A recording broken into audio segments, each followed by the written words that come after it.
All right, let's dive into this explainer on Exodus chapter 13. And look, this isn't just some ancient story. It's actually more like a blueprint, an old school guide on how to make memories stick, like really stick. So let's get into it. So let me just ask you this. How do you make a memory last forever? I mean, really think about that. In our world where there's a million things trying to get our attention, how do you lock in a moment and make it unforgettable? Well, believe it or not, this chapter has a pretty powerful and surprising answer. It's like a set of instructions for memories that you can carry with you your whole life. Okay, first up, a sacred first rule. The journey begins.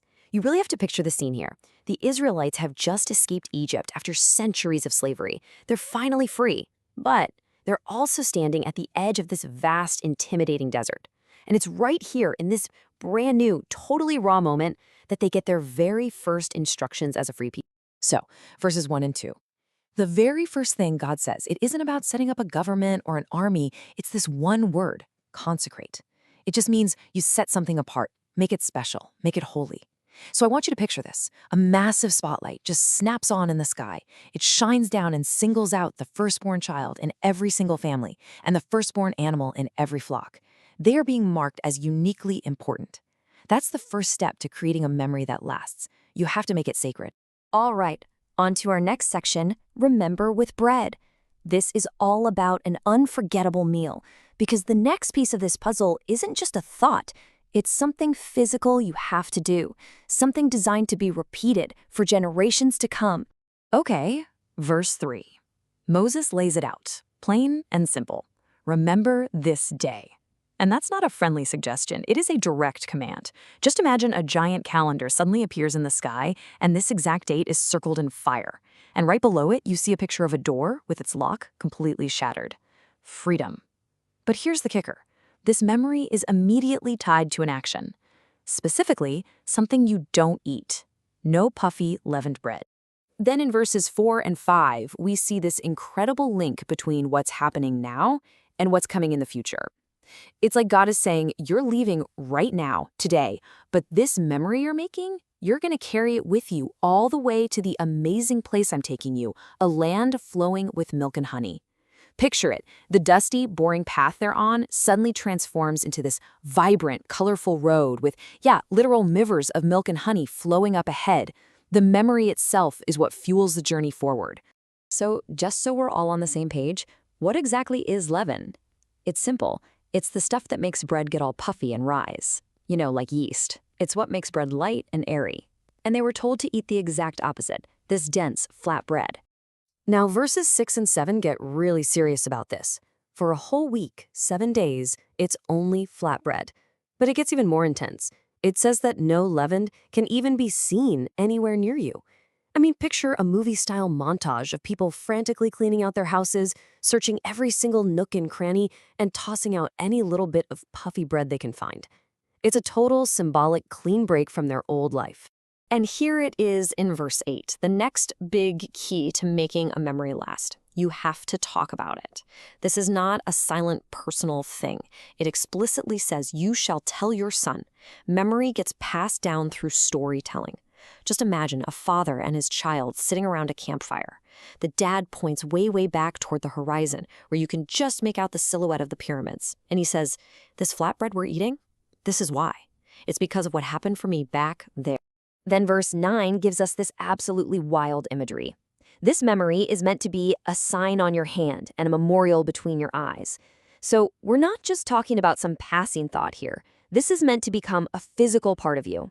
Think of it like a glowing symbol that appears on the back of your hand, guiding everything you do, and another one right on your forehead, focusing everything you think.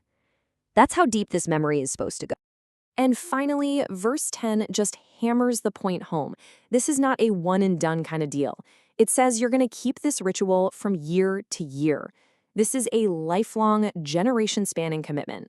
Just see the pages of a calendar flipping by super fast, year after year after year. And every year, the same family gathers for the same meal, telling the same story. That is how you make a memory permanent. Okay, so now the chapter circles all the way back to that first rule about the firstborn. This part is called a living memorial because we're about to find out the deep and honestly pretty heavy reason for that command, and it's all rooted in the price of their freedom. Verses 11 through 13 get into the nitty-gritty. When they get to the promised land, every firstborn male, human or animal, is set apart for God. But there are specific rules for redeeming them or, buying them back. To make it stick, visualize someone literally drawing a line in the sand. On one side are all the firstborns. To bring one back to the family side, you have to make a trade. Picture someone bringing a small, perfect lamb to buy back their new donkey. It's a physical transaction that represents a deep spiritual truth. So when a kid eventually asks, hey, what's this all about? The answer, right there in verses 14 and 15, well, it's a gut punch. It connects directly to that final devastating plague back in Egypt. Let's just do a quick flashback in our minds to that dark, terrifying night. You see a shadowy angel passing over a Hebrew home, the one marked with blood on the doorframe, and it spares them. But then, from the Egyptian house right next door, you hear a cry of agony. Their firstborn was lost. So this law, this whole ritual, is a living, breathing memorial to that night. And look at that, verse 16 brings back that exact same powerful image. The memory of that harrowing night, the true cost of freedom, that is what becomes the sign on your hand and the frontlets between your eyes. And now it all makes perfect sense. Let's just zoom in on a person's face, and you can see their eyes are filled with the vivid memory of that night, cementing forever why this rule is so profoundly important. All right, with the rituals for remembering all set up, the Israelites are finally on the move. They are a whole nation in motion. But a huge question remains. Which path are they supposed to take? Well, in verses 17 and 18, we learn that the most direct route was also the most dangerous. It went right through enemy territory. So God intentionally leads them the long way around. I want you to picture a giant caring hand from the sky gently steering this massive crowd of people away from that short, dangerous path, the one with crossed swords on the map, and onto the safer, longer one through the wilderness. It was a protective detour. And if you want to talk about long-term memory, check this out. Verse 19 tells us that Moses took the bones of Joseph with them. Joseph, that was a promise made 400 years earlier. Can you even imagine? Picture this ancient ornate coffin being carried with immense respect on the shoulders of strong men at the very front of this massive procession. They didn't forget. They kept the promise. Verse 20 gives us their first official stop, Etham, right on the edge of the wilderness. Let's just visualize a massive city of tents popping up as the sun goes down. The people are busy, there's a buzz in the air, but just beyond the very last tent, there's just nothing. The vast, empty, intimidating desert stretches out before them into the darkness. Their journey is just getting started. And then we get to verse 21, which is just one of the most incredible visuals in the entire story. They weren't given a map. They were given a living, breathing guide.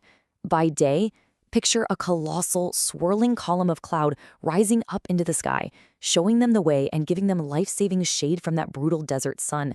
And then at night, picture that same column transforming into a towering pillar of brilliant fire, lighting up the entire camp like a supernatural bonfire, keeping the cold and the darkness away.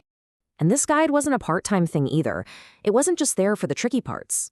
It was, in our terms, a 24/7 presence. And that is how the chapter ends, with the profound reassurance of verse 22. The guide never left them. Let's just create a quick time-lapse in our minds. You see the sun setting, and the cloud seamlessly morphs into a column of fire. Then, the sun rises, and the fire just as smoothly transforms back into a cloud. It never, ever disappears. It's a constant, visible reminder that they were not alone. So the lesson of Exodus 13 goes way beyond just ancient history. It teaches us how memory, ritual, and guidance can totally shape our own journeys. And that brings us to a final question just for you. If you had a divine, unmistakable guide for your life's path, what would it look like?